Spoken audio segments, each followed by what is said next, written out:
क्योंकि आज हम सेलिब्रेट करते हैं world science day for piece and development. विज्ञान वरदान है या अभिशाप है? साइंस के फील्ड में सबसे बड़ा डेवलपमेंट जो है न्यूक्लियर बम। उसके बाद से हमने हिरोशिमा नागासाकी देखा। आप सभी का सहयोग समाचार में हम स्वागत करते हैं। तो अद्वितेश हमारा आज का दिन कोर्ट से स्टार्ट करें। जी सभी को नमस्कार। कोट ऑफ द डे आज का है कि life trials will test you and shape you, but don't let them change who you are.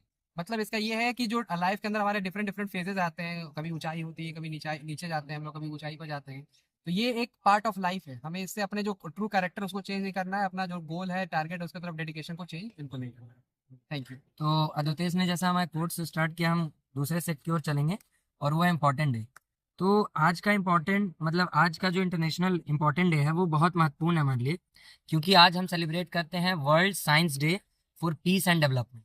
हम लोग जैसा मतलब हमारे दिमाग में बचपन से एक सवाल रहा है और एक ऐसे भी लिखने को आता था हमें बचपन से हमारे क्लास में कि क्या विज्ञान वरदान है या अभिशाप है।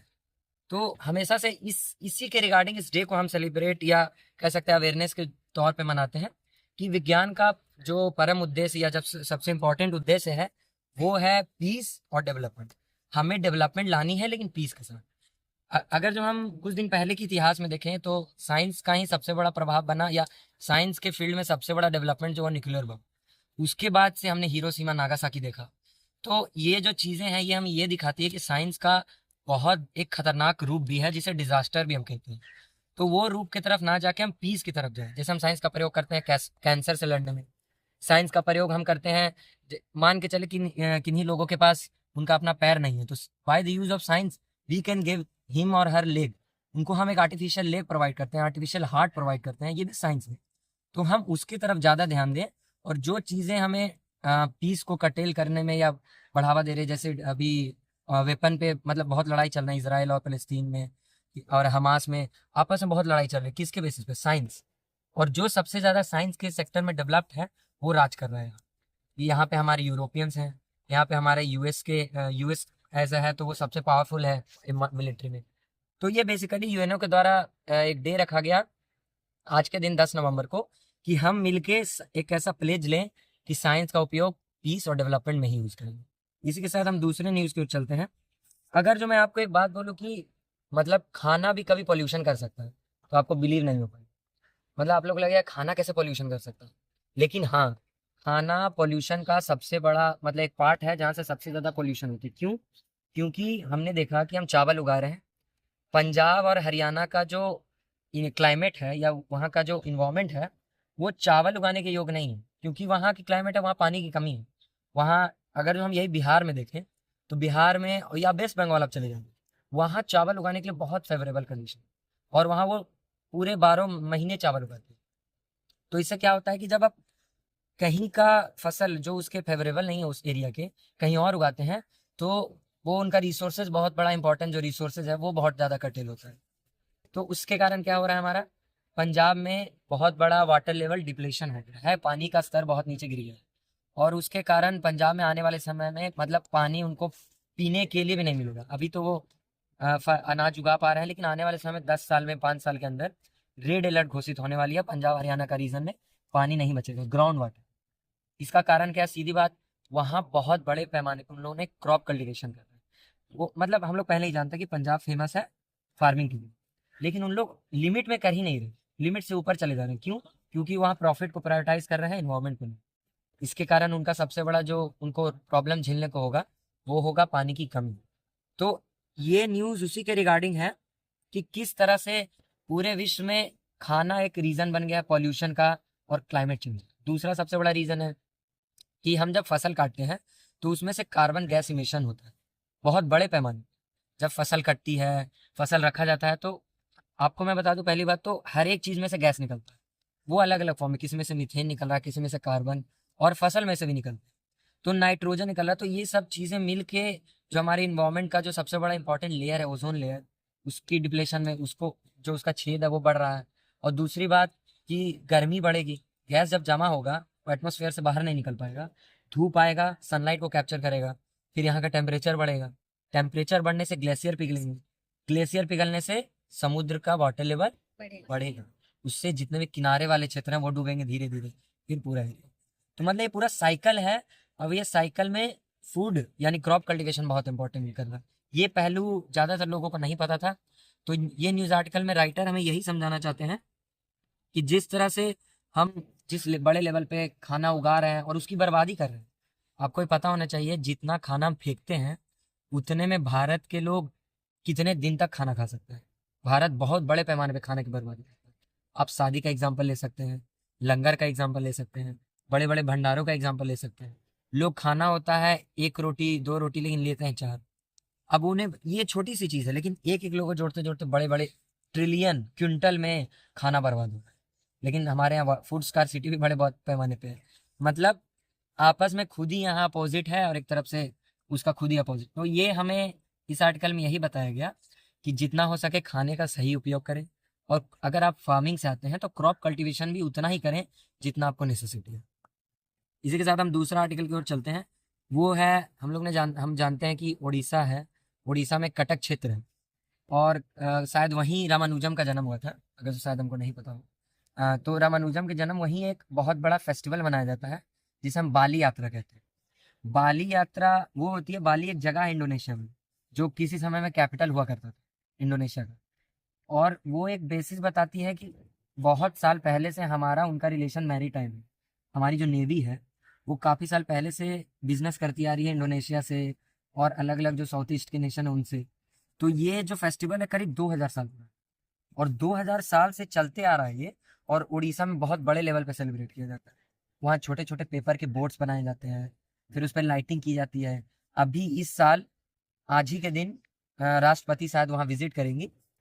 तो ये और इम्पोर्टेंट हो जाता है हमारे लिए एस्पिरेंट और एक मतलब बेसिक नॉलेज रखने के लिए कि ये बाली यात्रा किस लिए मनाई जाती है। बाली यात्रा इसलिए मनाई जाती है क्योंकि आज से कई साल पहले जब हमारा फर्स्ट इंटरेक्शन हुआ इंडोनेशिया, हम साउथ ईस्ट गए थे एशिया, जैसे इंडोनेशिया हो गया और अलग अलग नेशन मलेशिया हो गया।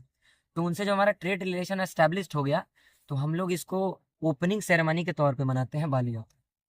वहाँ के लोग मान के चले कि यहाँ हमने देव दिवाली मनाई, तो एक तरह का उनके लिए देव दिवाली है।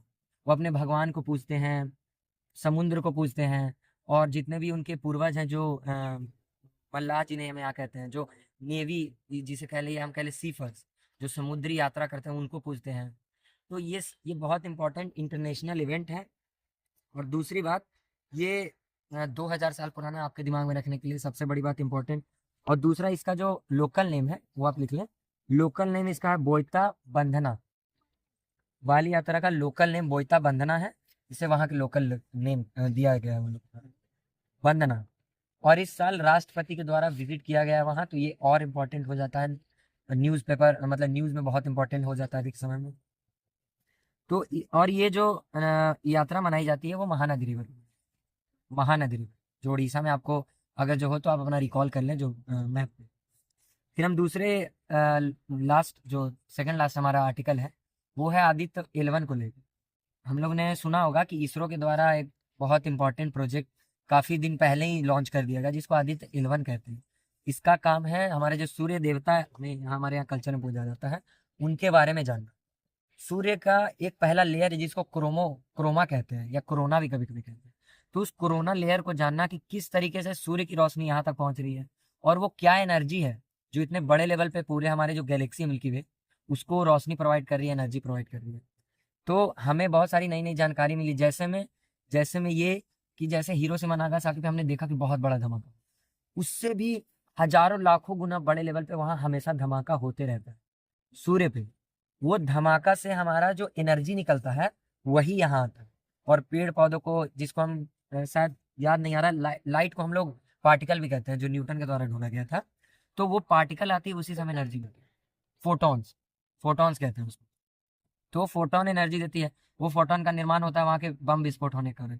तो आदित्य 11 सूरज से करीब इतने डिस्टेंस पे है कि उसका सूरज का ग्रेविटेशन और अर्थ का ग्रेविटेशन, ये आप अगर जो साइंस पार्ट लें यूपीएससी का और कोई भी बीपीएससी का, उसमें आपके लिए बहुत इंपॉर्टेंट है कि सूर्य का जो डिस्टेंस है और हमारा अर्थ का डिस्टेंस है उसके बीच में L1 है। क्योंकि दोनों तरफ से खिंचाव बराबर रहेगा तभी वो एग्जिस्टेंस करता है, नहीं तो सूर्य खींच लेगा फिर तो वो खत्म हो जाएगा। तो वहाँ पे L1 वो पोजीशन है, उसका नाम पोजीशन पे दिया गया है आदित्य 11। तो यहाँ सबसे इंपॉर्टेंट बात ये है कि वो आदित्य 11 के द्वारा काफ़ी सारे फोटोग्राफ्स भी लिए गए हैं जो हमें वहाँ की इन्फॉर्मेशन दे रहा है। और हमें अभी तक उस लेवल पे जैसे चंद्रमा के बारे में नॉलेज था, सूर्य के बारे में भी नॉलेज होगा, तो हम शायद सूर्य की जैसे काफ़ी सारे प्रॉब्लम्स हमें झेलते हैं, जिसको कहते हैं स्किन कैंसर, सनलाइट की वजह से होता है, अल्ट्रावायलेट रेज। तो उससे बचने का कोई तरीका ढूंढ पाएंगे कि क्या केमिकल्स या क्या चीज़ें हमें उससे बचा पाएंगे। तो ये उसका सेक्टर हुआ। दूसरा, स्पेस में हमारा सबसे बड़ा एक्सप्लोरेशन होगा कि क्या सनलाइट को और भी तरीके से हम यूज़ कर पा सकते हैं, क्या काबू किया जा सकता है सनलाइट का, ये बहुत बड़े लेवल पे हम उसका यूज़ कर सकते हैं। ये सब क्वेश्चंस हमें आंसर इनके मिलेंगे आदित्य एल1 के प्रोजेक्ट के और आने वाले समय। और अभी भारत में सबसे हाईएस्ट सोलर सिस्टम एनर्जी को कंज्यूम करने के लिए हाँ, भारत भारत इंटरनेशनल लेवल पे इसको कहते हैं इंटरनेशनल सोलर अलायंस, उसका जो हेडक्वार्टर भारत में ही है और उसको हम हेड भी कर रहे हैं इंटरनेशनल।